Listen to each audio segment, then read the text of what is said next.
Student, आज हम देखेंगे हमारा जब पोटेंशियल, जब energy is less then potential हो तो उसको कैसे सोल्व करते हैं। जब जो एनर्जी है हमारी वो लेस देन हो पोटेंशियल से, तो पोटेंशियल को कैसे डिफाइन करेंगे। पोटेंशियल डिफाइन होगा हमारा Vx is equal to zero. कब होगा Vx ज़ीरो? जब हमारा x जो है ना कम हो ज़ीरो से, और Vx is equal to V naught जब हमारा x क्या हो, ग्रेटर हो ज़ीरो से। वही है स्टेप है, लेकिन इस बार एनर्जी क्या है, ये जो एनर्जी है यहाँ से पार्टिकल के बाहर जाने की वो कम है। यहाँ पे वी नोट था, यहाँ पे x is equal to zero था, और यहाँ पे v is equal to zero. ठीक है, यहाँ पे हमारा वी नोट पोटेंशियल था, ये Vx की कर्व थी। क्लियर है ये चीज़? वही सेम हम स्क्रोडिंजर इक्वेशन यूज़ करेंगे। स्क्रोडिंजर इक्वेशन क्या थी? D two psi by D X square plus 2me by में H cut square E minus V naught psi is equal to zero, ये थी। तो दोनों पोटेंशियल की वैल्यू रखो, इक्वेशंस आ जाएंगी D to psi by D X square plus 2me by में एच कट स्क्वायर। एक बार तो वी नोड कितना है, ज़ीरो है, सॉरी 2m बाय में एच कट 2m ई बच गया, psi is equal to zero. एक बार तो ये इक्वेशन होगी, और दूसरी इक्वेशन कौन सी होगी? दूसरी इक्वेशन हो जाएगी हमारी D two psi by D X square plus 2m by में H cut square E minus V naught, psi is equal to zero. अब यहाँ जो एनर्जी है, energy is less than V naught है, तो हम क्या लेते थे, वेव वेक्टर लेते थे, k1 और k2 की वैल्यू लेते थे। तो हमारा k1 क्या हो जाएगा? k1 तो हो जाएगा इस वाली इक्वेशन से, इसको इक्वेशन नंबर नाम दे दिया a और इसको नाम दे दिया b। इक्वेशन a से k की कितनी वैल्यू होगी? k की वैल्यू होगी 2me बाय में h कट का स्क्वायर। ठीक है, इसी तरह k2 की वैल्यू कितनी होगी? k2 की वैल्यू कितनी हो जाएगी? Under 2me minus V naught divided by में h कट का स्क्वायर। ठीक है, ये हमारी k1 और k2 की वैल्यू हो जाएगी। मैंने आपको पहले ही बताया था, ये जो वेव वेक्टर है ये किसको डिफाइन करेगा? डायरेक्शन को डिफाइन करेगा।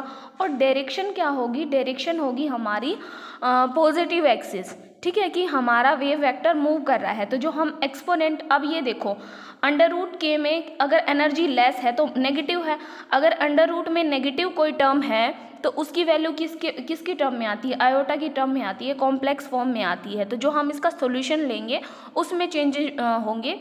जैसे पिछली वीडियो में हमने देख लिया कि अगर एनर्जी ग्रेटर देन हो वी नॉट तो जनरल सॉल्यूशन निकाल लिए थे, इसी तरह अब भी जनरल सॉल्यूशन निकालेंगे, सिर्फ जनरल सॉल्यूशन में ही चेंजमेंट होगा।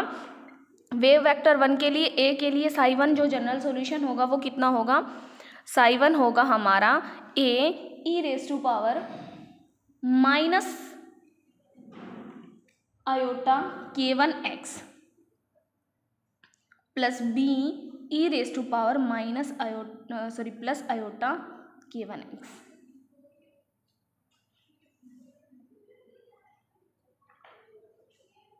क्लियर है ये चीज़?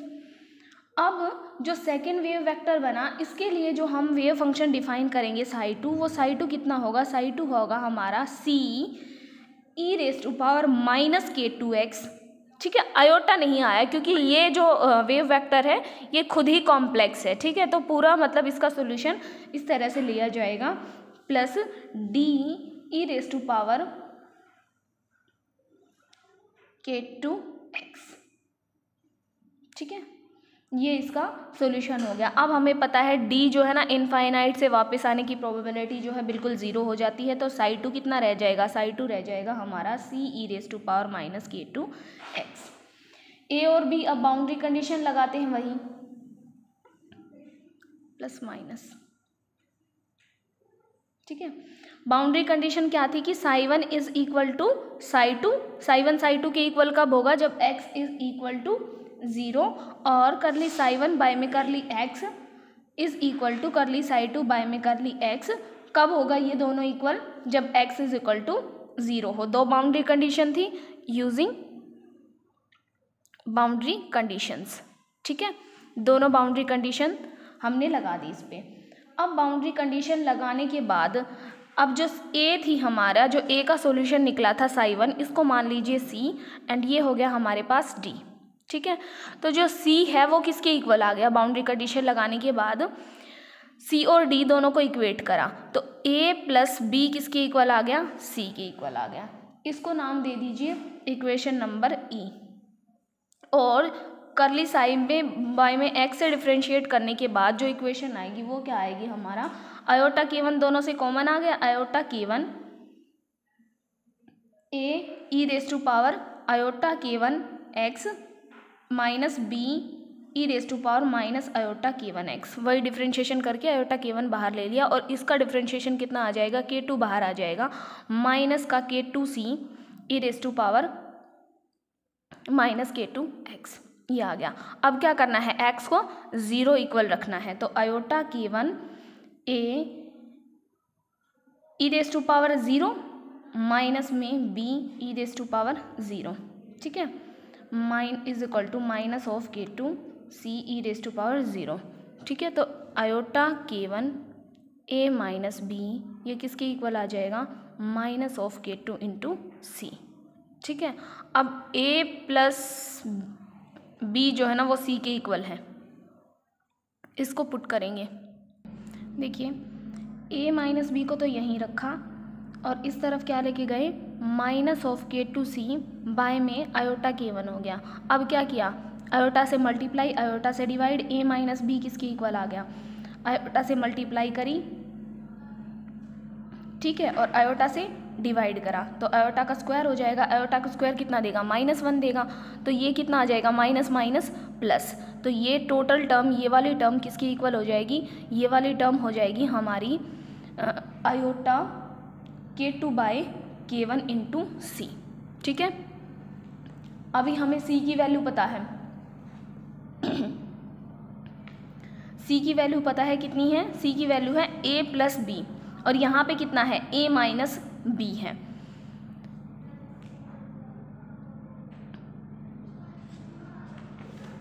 c की वैल्यू पुट करते हैं। देखिए हमारे पास है a plus B is equal to c, ये एक टर्म आ गई और हमें पता है a माइनस बी ये किसके इक्वल आया है, आयोटा ऑफ k2 बाय में k1 इंटू में c।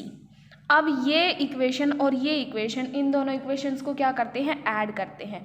ऐड करने के बाद यहाँ से b से b क्या हो गया, कैंसिल हो गया, कितना बचा 2a किसके इक्वल आ गया, c प्लस में आयोटा k2 बाय में k1 इंटू में c। c की वैल्यू निकालो, यहाँ से कितनी आ जाएगी, c की वैल्यू आ जाएगी यहाँ a की टर्म्स में आ जाएगी 2k1 बाय में k1 plus k2 into a। ठीक है,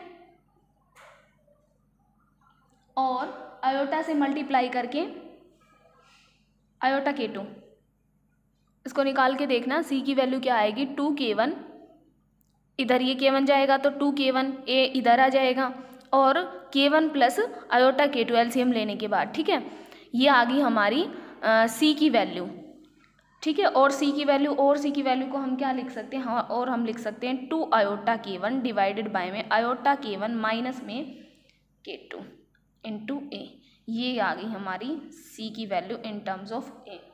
इसी तरह अब इन दोनों इक्वेशंस को जिनको ऐड किया था, इन्हीं दोनों को क्या करेंगे, सब्ट्रैक्ट करेंगे। सब्ट्रैक्ट करने के बाद a क्या हो जाएगा, ख़त्म हो जाएगा, क्या आ जाएगा, b आ जाएगा। b की वैल्यू निकाल लेते हैं इन टर्म्स ऑफ a, तो 2b किसके इक्वल आ जाएगा, यहाँ से इन दोनों को सब्ट्रैक्ट किया तो 2b किसके इक्वल आ गया, 2b आ गया हमारा c minus iota k2 by k1 into C.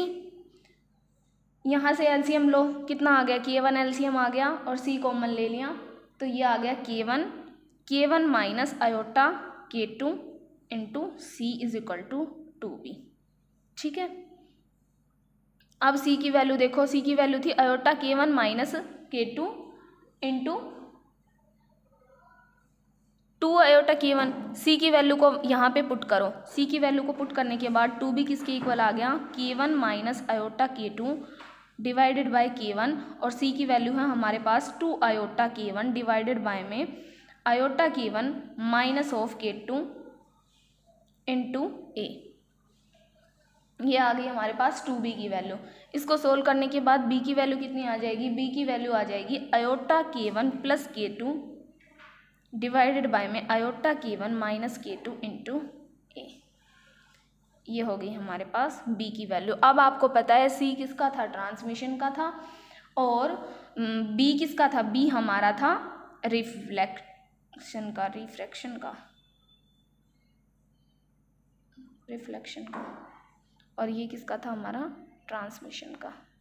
Transmission coefficient और रिफ्लेक्शन कोफिशिएंट, जैसे ही वेव आई थी ये इंसिडेंट हुई, और ए किसको रिप्रेजेंट करता था, इंसिडेंट कोफिशिएंट को, ठीक है, इंसिडेंट कोफिशिएंट को। जैसे हमने प्रीवियस वीडियो में निकाली current density, probability current density, probability current density कब कब निकाली थी, जब x ग्रेटर देन हो और x लेस देन हो। वो कैसे निकाली थी हमने, एच कट बाय में आयोटा 2m साई स्टार करली साई बाय में करली x माइनस साई करली साई स्टार बाय में करली x, इस तरह से निकाली थी प्रोबेबिलिटी करंट डेंसिटी। उसी तरह से इसमें क्या निकालेंगे, प्रोबेबिलिटी करंट डेंसिटी निकालेंगे, किसकी, प्रोबेबिलिटी करंट डेंसिटी होगी ट्रांसमिशन की और रिफ्लेक्शन की। वैल्यू पुट करो, रिफ्लेक्शन के लिए कौन सी है, ट्रांसमिशन के लिए वेव फंक्शन कौन सा है, साई 2 है, और रिफ्लेक्शन के लिए कौन सा है, साई 1 है। दोनों की निकालो, ट्रांसमिशन प्रोबेबिलिटी जो है ना 0 आ जाएगी, टी मोड का स्क्वायर कितना आ जाएगा, 0 आ जाएगा। कैसे आएगा, देखो जे की वैल्यू निकालते हैं, जे जो है ना ट्रांसमिशन के लिए हम निकाल रहे हैं, तो ये कितना हो जाएगा, एच कट बाय में 2 आयोटा m, ठीक है। अब साई 2 स्टार होएगा, साई 2 स्टार कितना है, साई सेकंड कितनी आई थी, सबसे पहले हमने साई सेकंड निकाली थी, साई फर्स्ट निकाली थी और साई सेकंड निकाली थी। ये देखिए आया आपके पास साई 2 आ गया था, c e⁻ -k2x। तो इसी तरह यहाँ पे क्या करा, साई 2 का स्टार किया, तो साई 2 का स्टार कितना आया, c स्टार e⁻ क्या था हमारे पास, -k2x था, ठीक है। और जब उसको डिफ्रेंशिएट करा तो k2 बाहर आ गया डिफ्रेंशिएशन में,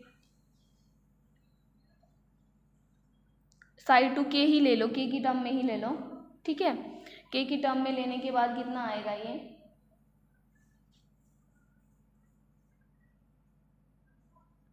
c ऑफ -k, ठीक है।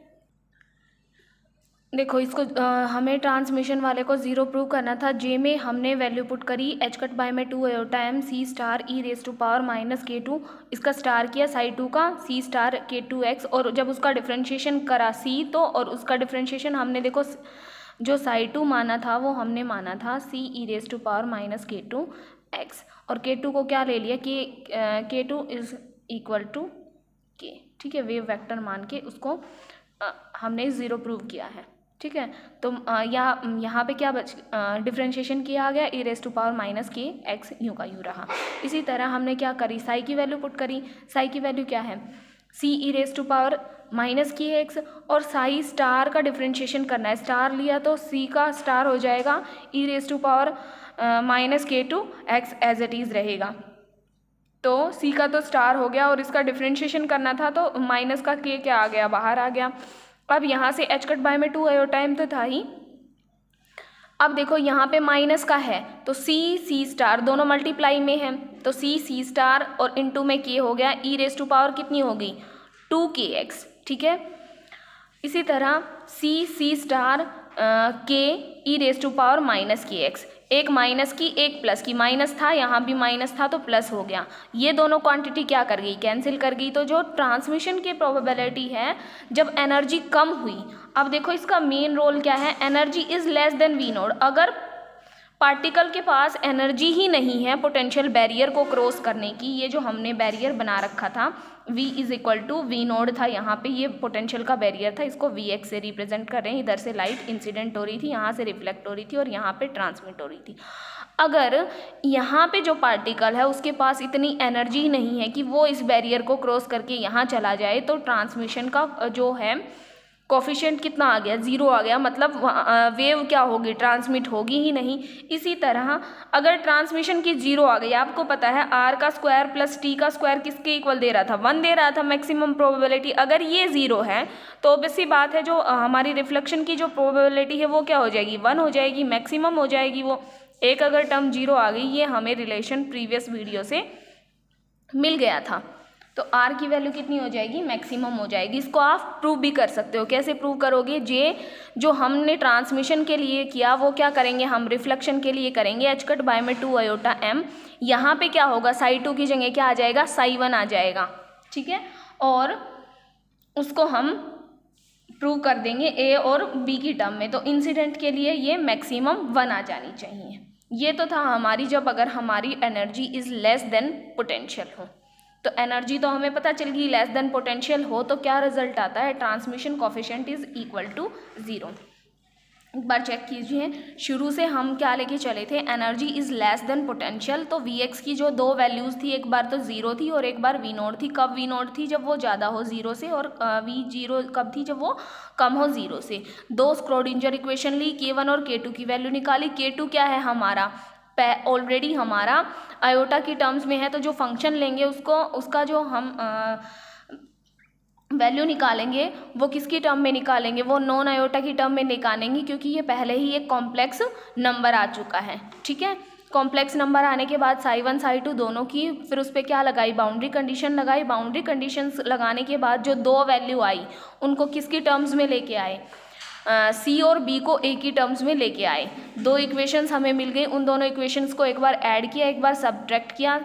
फिर वहाँ से हमें सी की वैल्यू मिलने के बाद, बी की वैल्यू मिलने के बाद हमने प्रोबेबिलिटी करंट डेंसिटी निकाली कि जो ट्रांसमिट होगी जो वेव, अगर एनर्जी कम है तो वो कितनी होगी। तो कोई भी वेव वहाँ से ट्रांसमिट नहीं होगी अगर उसकी एनर्जी लेस देन पोटेंशियल है तो, ठीक है। इससे आगे हम करते हैं अब हम कि अगर हमारे ये तो कह दिया क्लासिकल के अकॉर्डिंग, लेकिन क्वांटम मैकेनिक्स क्या कहती है, यहाँ पे टनलिंग होगी, क्वांटम मैकेनिकल टनलिंग। ये देखिए, ये आपका पोटेंशियल था Vx, ठीक है, और ये आपका x इज इक्वल टू 0। यहाँ से आपने वेव जो है ना इंसिडेंट कराई और यहाँ पे क्या होगी, रिफ्लेक्ट होगी। ये आपने एक पोटेंशियल बैरियर बना दिया था, ठीक है।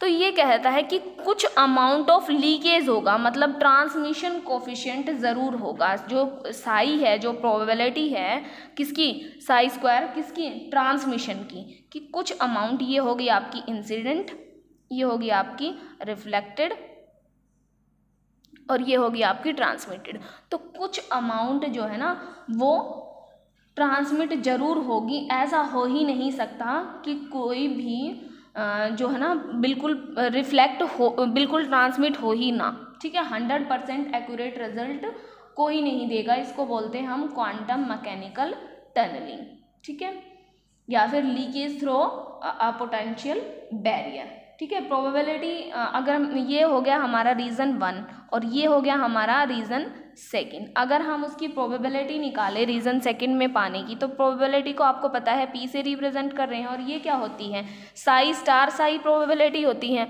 तो अब हम किस में निकाल रहे हैं, रीज़न 2 में। रीज़न 2 के लिए वेव फंक्शन क्या माना है, साई 2 माना है, तो साई 2 स्टार साई 2। और साई 2 की वैल्यू आप सभी को पता ही है, साई 2 कितना आया था, Ce⁻⁻ x, ये साई 2 आया था। अब इसका स्टार और मतलब इसका कॉम्प्लेक्स कॉन्जुगेट और दोनों की मल्टीप्लिकेशन करो तो प्रोबेबिलिटी कितनी आ गई, प्रोबेबिलिटी आ गई हमारे पास C × C स्टार e⁻²⁻2k2x। निकाल के देखो C, और दूसरा क्या हो जाएगा, C स्टार हो जाएगा, e⁻k2x है ही, और दूसरा भी क्या हुआ, e⁻k2x हुआ, ठीक है। तो C × C star e⁻²⁻2k2, C × C star की वैल्यू निकालो। C × C स्टार की वैल्यू कितनी आएगी, C की वैल्यू कितनी निकाली थी, जो हमने C की वैल्यू निकाली थी, C की वैल्यू हमारी आई थी 2 आयोटा K1 -K2 × A, ये आई थी C की वैल्यू। C स्टार क्या हो जाएगा, C स्टार हो जाएगा जो आयोटा प्लस वाली टर्म है वो माइनस में, माइनस वाली टर्म प्लस में, दोनों को करके देखते हैं। तो C की वैल्यू हमारी आई थी, C की वैल्यू आई थी हमारी 2 आयोटा K1 बाय में आयोटा K1 - K2 × A। ये आई थी सी की वैल्यू, तो सी स्टार सी किसके इक्वल आ जाएगा, सी स्टार सी आ जाएगा हमारे पास ए पहले ले लिया 2 आयोटा K1, सी की वैल्यू रखी iota K1 minus K2, into में क्या करा स्टार करा, तो ए ही रहा, और ये कितना हो जाएगा माइनस का 2 आयोटा K1 डिवाइडेड बाय में ये प्लस का है तो ये कितना हो जाएगा माइनस का आयोटा K1, और माइनस में देखो बिना आयोटा वाली टर्म पे कोई इफेक्ट नहीं पड़ेगा, तो ए दोनों क्या मिल गया हमें मिल गया, या यहाँ पे देयरफॉर करके लिख देना, ये सी की वैल्यू रखी है, तो ए क्या बन गया ए का स्क्वायर बन गया, और 2 आयोटा ए 2 आयोटा, अब माइनस माइनस क्या हो जाएगा आयोटा का प्लस हो जाएगा, K1 क्या हो जाएगा K का स्क्वायर 2 इंटू 2 4 हो जाएगा, तो 4 K1 का स्क्वायर डिवाइडेड बाय में K1 का स्क्वायर माइनस में K2 का स्क्वायर, इसको मल्टीप्लाई करो K1 आयोटा आयोटा क्या हो जाएगा माइनस का, और माइनस माइनस का है तो प्लस का, और K2 तो K2 ही था, और माइनस माइनस दोनों तरफ माइनस है तो एक माइनस का स्क्वायर हो जाएगा, सॉरी प्लस का स्क्वायर हो जाएगा, दोनों तरफ माइनस है, minus minus plus K1 plus K2 का स्क्वायर, तो ये आ गया हमारे पास सी स्टार सी की वैल्यू, सी स्टार सी की वैल्यू प्रोबेबिलिटी वाले उसमें रखो,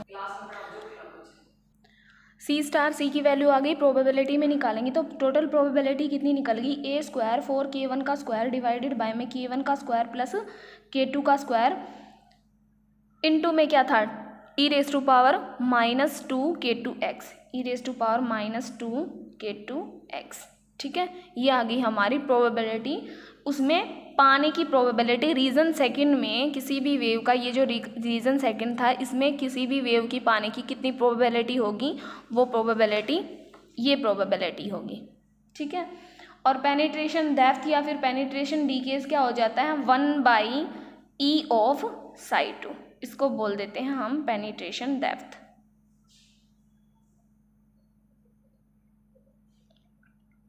कि वो कितना पेनिट्रेट करेगा, उसकी पेनिट्रेशन की डेप्थ क्या होगी, 1/e कर देना उस डिस्टेंस का, किसका उस वेव फंक्शन का जिसको हमें निकालना है, तो वेव फंक्शन क्या है हमारा psi E raise to power minus K2x, अगर हम किसी स्मॉल डिस्टेंस पे निकाल रहे हैं तो ये जो साई2 है किस पे डेल्टा एक्स पे जो चेंजमेंट हो रहा है एक्स में, x is equal to delta x, तो यहाँ पे क्या कर सकते हैं हम डेल्टा एक्स कर सकते हैं, तो K2 C e raise to power K2 delta x, ये किसके इक्वल हो जाएगा 1/e ऑफ साई2, कब जब x जो है ना 0 हो जाए, psi two when x is equal to 0, तो जब x 0 होगा तो साई2 कितना आ जाएगा c आ जाएगा, it means c E raise to power minus K2 delta x कितना हो जाएगा 1/e ऑफ किसका c का, जो उसका कोफिशिएंट है उसका, और डेल्टा एक्स कितना आ जाएगा, यहाँ से निकालो डेल्टा एक्स की वैल्यू निकालनी है, डेल्टा एक्स की वैल्यू क्या आ जाएगी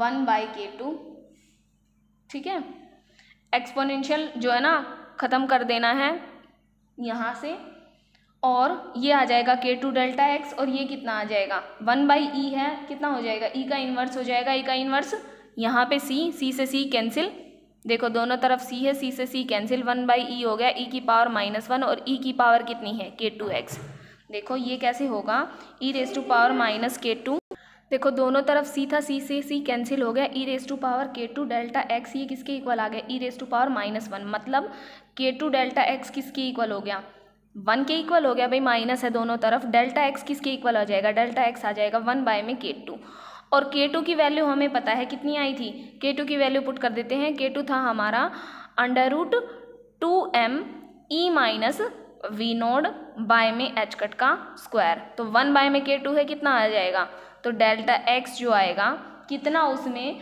पेनिट्रेशन में, देखो डेल्टा एक्स जब हम हीजनबर्ग अनसर्टेनिटी प्रिंसिपल में निकालते हैं कि मोमेंटम में या फिर पोजीशन में कितनी अनसर्टेनिटी आएगी, तो ये इसको बताएगा कि कितनी अनसर्टेनिटी रहेगी, कितने अमाउंट पे वो वेव वेक्टर यहाँ पहुँचेगा, तो उसकी वैल्यू देखिए K2 की कितनी वैल्यू आई है 2me बाय में h कट, और डेल्टा एक्स कितना आ जाएगा, डेल्टा एक्स आ जाएगा h कट स्क्वायर बाय में √2m e minus V node, ठीक है, और अब हमारा वी नोड बड़ा है तो क्या लिख सकते हैं V naught minus E B लिख, ठीक है, तो ये हो जाएगा आपकी पेनिट्रेशन डेप्थ कितनी आएगी, तो ये वाली यूनिट यहीं पे ख़त्म होती है, अगर इसमें से कोई डाउट है तो मुझे कमेंट करके बता देना, ठीक है। आई होप आपको वीडियो पसंद आई होगी।